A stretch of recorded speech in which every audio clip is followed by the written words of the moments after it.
Actually, I'm terrified because I'm not a physician, so I have a PhD in genetics and I'm a genetic counselor, so I do some clinical work but I'm not a physician, and I know there are much more experts in the room on EDS than I am, but I'll give you my experience with it.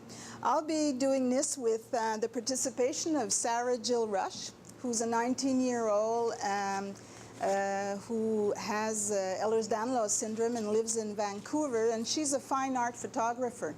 And I'll be showing you some photography she put online for International Rare Disease Day in February. So why am I giving an overview of a 100-year-old disease is because I am a genetic counselor, but now I'm director of the Quebec Coalition of Orphan Diseases, a nonprofit organization. We have a service which is an information portal. People on rare diseases, people can call up for information or support on any rare disease. The disease for which people call us or write to us the most is Ehlers-Danlos syndrome. We have at least 2-3 people a week who call us. And typically it's a woman between 30 and 50 years old, I'd say, who self-diagnoses through the internet and had many surgeries. Some of them had many surgeries, have been to physiotherapy, have problems with chronic pain, so that's and many of them actually also have lots of psychosocial and economic issues. Many can't work anymore, but they can't get disability status either because they don't have a diagnosis, or it's not believed that they are invalid, or they have problems with the work health and safety board or their insurance, etc. Then there are the others who have a diagnosis of EDS and call us up because they have management and treatment problems. They're not properly managed. The disease is not properly managed. So obviously that really is the average age of people who call us, but these women obviously have not been diagnosed, even if they had signs and symptoms of disease when they were children. So this situation obviously is not unique to Quebec, and the ILC Foundation knows about that for the rest of Canada and even from Quebec, and also in other countries in the world. And Aurora, which is an umbrella organization in Europe for rare diseases, which has a membership of some 300, 400 rare disease patient organizations, did a survey from 2003 to 2008, questionnaires on different rare diseases, and one of the diseases was Ehlers-Danlos syndrome. They got questionnaires from 414 families from 5 countries, and the results for diagnosis was that 50% were diagnosed at 29 years, 25% were prior to 13 years of age, and 25% had been diagnosed after 41 years of age. The number of consultations until diagnosis was more than 5 physicians in 60% of the cases, more than 20 physicians in 20% of the cases, misdiagnosis in 56%, and psychiatric diagnosis in 20%, and inappropriate treatment in 70% of the people who responded. So, and those are, we did a rare disease survey on all rare diseases, and when we took the small sample we had at the time for EDS, it's very similar to this.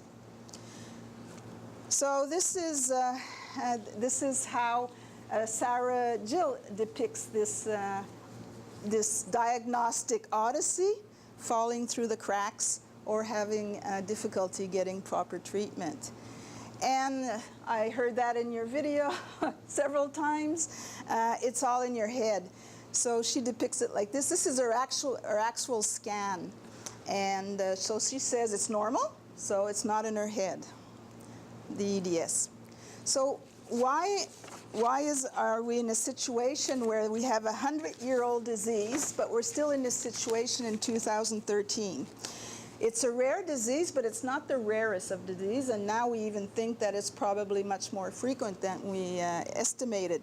There were meetings, as you can see, that for consensus on criterion classification, but only recently was the first international symposium on EDS. I think there's some people here, I know at least one, I think we were 2 Canadians at that meeting, and that was 1 year ago in September 2012, the first international symposium. So how come since the 1998 Villefranche meeting for classification and diagnostic criteria, how come we're still talking about the diagnosis and still have those difficulties? So, but in those last 14 years, we accumulated lots of more knowledge, and we're speaking more about now looking at EDS, another way of looking at it, actually. So after 100 years, we're still we're still struggling with these aspects of the disease: diagnosis, nosology, symptomatology, the knowledge about connective tissue, and the genetics. So I'll go through these one by one. For the diagnostic, one of the aims of the Villefranche classification, and I quote, was to simplify the existing EDS classification so that it becomes more accessible to the average generalist. And it's true, they simplified the classification. But I risk saying that it didn't make a difference for the average generalist, and who doesn't know about the Villefranche classification, but just the basic definition of Ehlers-Danlos and the 3 common features that we always hear about. So they remember it probably from a brief exposure to EDS in a clinic or their textbook. So what happens is they just remember these 3 common features, and patients get these kinds of answers in their office. It's not a very serious disease. You can join a circus. Many have had that to comment. And no, it can't be EDS because you're not tall and skinny, because I think a lot of physicians also don't differentiate the different hereditary connective tissue disorders, and I think they know Marfan much more, or they remember that aspect of Marfan much more. So, and the other aspect is the criteria, the diagnostic criteria. So even the specialists and the geneticists and the rheumatologists that are more familiar with the diagnostic criteria, well, there's been lots of calls in the last year to review them. So maybe there are some people in this paper that are in the room, but they're really, and at the first international symposium a year ago, there was, the panel really called for, the recommendation was to revise those, especially the two of the diagnostic criteria for the common features, the joint hypermobility. So now we know that it's something that's not applied very uniformly. There's inter-examiner variability. And the most important thing is that it varies with age, gender, and ethnicity. So you can be very hypermobile when you're young, but it does change with age, and that's not taken into account often. And it's not all the joints that are measured, but others are affected. And then there are also changes during lifetime for EDS, where there can be muscle retractions that then prevent the measure of this hypermobility in those joints. And we have to take into account acquired and environmental factors like traumas, surgeries, physical exercise, pain, and contractures. And then there's a skin hypersensibility. A lot of people think that it has to be that elastic to have EDS, but it's really not the case. And it's also difficult to assess depending on age. And there's the Remvik group in Denmark who did several studies to show that there's also inter-examiner variability. But the most amazing thing is that if you read different papers and protocols, even the upper level for normal skin extensibility varies a lot. It can go from 1.5 to 3 centimeters. So what is extensible skin? And also skin's consistency, some recommend that we withdraw that as a criterion. So second point, the nosology, the classification. So this is the Villefranche classification, which was a good thing.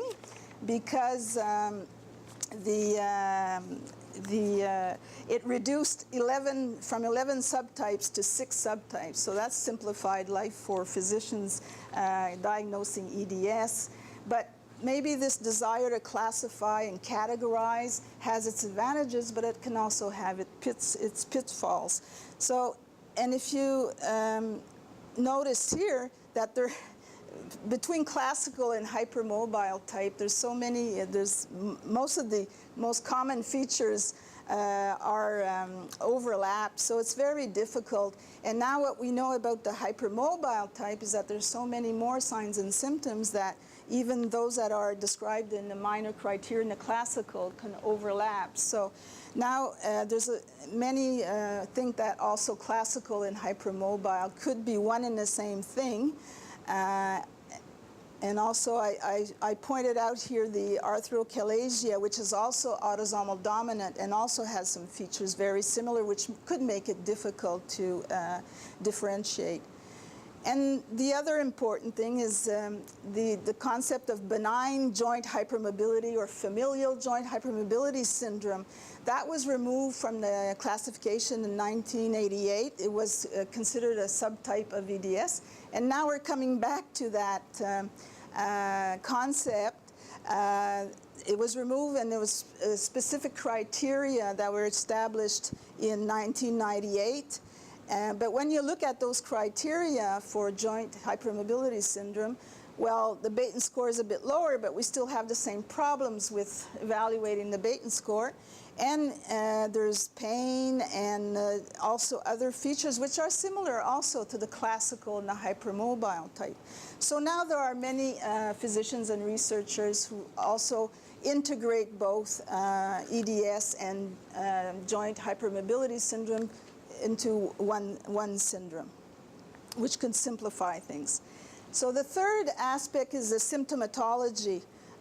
So now with the knowledge we have, we know that EDS is more than just a joint and skin disease. So there was a review article in the last year by Dr. Castori, who reviewed that very well and described so many symptoms that it's a very long paper. There's symptoms in every organ and system of the body.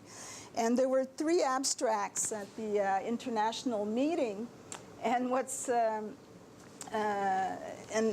but the problem is these large cohorts have not been published. So these were abstracts at the meeting, and none of these large cohorts have been published yet. So I think that's what makes it difficult, that the community knows all these symptoms.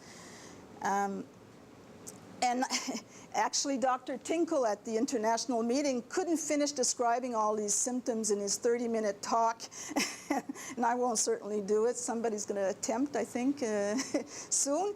But there's symptoms, I don't know how many. I calculated in Castori's article about 50 different signs and symptoms, but in all these possible organ symptoms. So, and what's very interesting, Dr. Castori published this, is the extra-articular disorders associated with generalized joint hypermobility. And so these are all the comorbidities. But the ones in red, what's interesting is these are all papers published, most of them since 2000, except for the fibromyalgia, that some have been published in the 1990s. But what's interesting with the ones in red is that those were studies of cohorts with those disorders, and they evaluated if they had joint hypermobility. So chronic fatigue, fibromyalgia, hiatus hernia, mitral valve prolapse, and urinary stress incontinence. So they, and fibromyalgia, as we know, a lot of patients are said that that is their diagnosis, but this is, so we see these comorbidities. Bleeding disorder was just, there was an interesting study done by a Vancouver bleeding disorder clinic where they evaluated joint hypermobility and other connective tissue disorders in incoming patients with bleeding disorders. So that really suggested a close relationship between bleeding disorders. So it's much more than a skin and joint disease now we know. And it's not that surprising. Connective tissue is 2/3 total volume of our body. And so, okay, so it's a very important tissue. And we know that it has many functions: support, protection, nutrition, connection, repair, movement, growth, storage. But I don't know if you saw this article in The Scientist in May 2013, very interesting, you have to read it. And I learned by reading this article that the connective tissue is a tissue that's less studied. Less research is done on that tissue than other tissues of the body. And Dr. Hélène Langevin, who's a clinical endocrinologist in New England in the United States, she started getting interested in chronic pain. And then because of her patients who would try alternative medicine, she got interested in acupuncture. And then she found a relation between acupuncture and the connective tissue. And now she does research on the connective tissue. And and there's more and more research now, and so I can't get into the results of this, but it's very interesting, and we should be more interested in this research being done on connective tissue to understand what's happening in the connective tissue disorders. I won't go through the genetics because medical genetics will be doing that after me, but I think the message there that we see, and people who call us up, and what we do is most of the time I refer them to a genetic service, and that's how they get their diagnosis, and most of them I think are diagnosed most of the time. But the thing is, there's a misunderstanding about genetics. Now people think that we can solve every diagnosis with genetics, which is not the case. So other specialties will, when they see a negative result for a genetics report, they think that it's a negative diagnosis, and that doesn't serve the patient. So it should still be considered a clinical diagnosis because of some gaps in the genetics that we have to fill. So is there a new view of Ehlers-Danlos syndrome? I think that we should see it differently. Well, I think we're already seeing it differently in the recent years, and it was, I think, the conclusion of the first international symposium last year. But we have to see it as not limited to specialized connective tissue, the skin, the ligaments, the tendons, but also the non-specialized connective tissue, and that's from that paper of the Dr. Langevin that I got this expression. So it's a systemic disorder, and that's how we have to see it, as a systemic disorder with great variability, inter-individual, intrafamilial, and variability through life. And this is due to environmental factors and most probably some modifier genes. So like as Castori said in his paper, I think it should be better defined as an autosomal dominant disorder with incomplete penetrance, variable expressivity, influenced by sex, because we know that women are more severely affected with age. And so seeing it that way is we're seeing it as other heterogeneous genetic disorders. And I think that's, and not to see it as something we have to break down in subtypes and to try to simplify too much. And obviously there's locus and allelic heterogeneity that explains that. So I'll finish with other photos by Sarah Jill, because I spoke of the diagnostic odyssey, but it's obvious that there's also a treatment odyssey for the patients, and that's why this workshop this weekend. So poor Sarah Jill also went through lots of pain in trying to find out how to manage her disorder. And this is how she pictures the disorder, as the French call it, an intermittent disorder. That some days, somebody in the video also said that earlier, but anyway, some days they're difficult days. And she says she wished she could that day, but she can't. So, and this is the last photo by Sarah Jill. So thank you very much.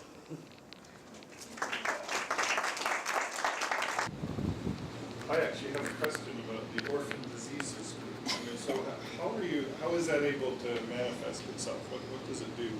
Well, our main service, as I was saying, is an information portal on rare diseases. So people call up with any rare disorder, and what we do is look for all the relevant information.